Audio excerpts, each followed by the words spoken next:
the argument is if 2x minus 1 over x plus 3. Nasa akin yung sa'yo sa dyan. Nasa akin yung sa'yo. And then, yung x negative 3. So,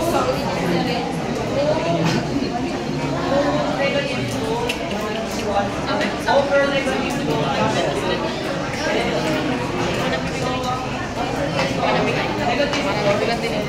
Bring down na natin over 1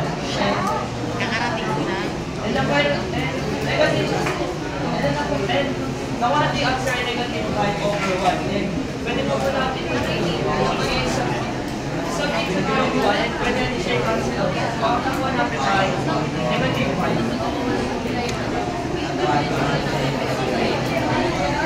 Number 5, limit a minus 2s and over s squared plus 5 over s to 4.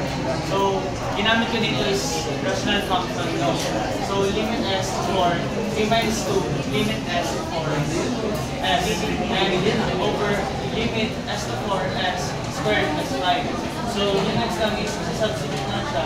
3 minus 2 times 4 is equal to s, and over 4 squared plus 5 equals 3 minus 8 over 16 plus 5. At yung final answer niya is negative 5 over 21. Okay na.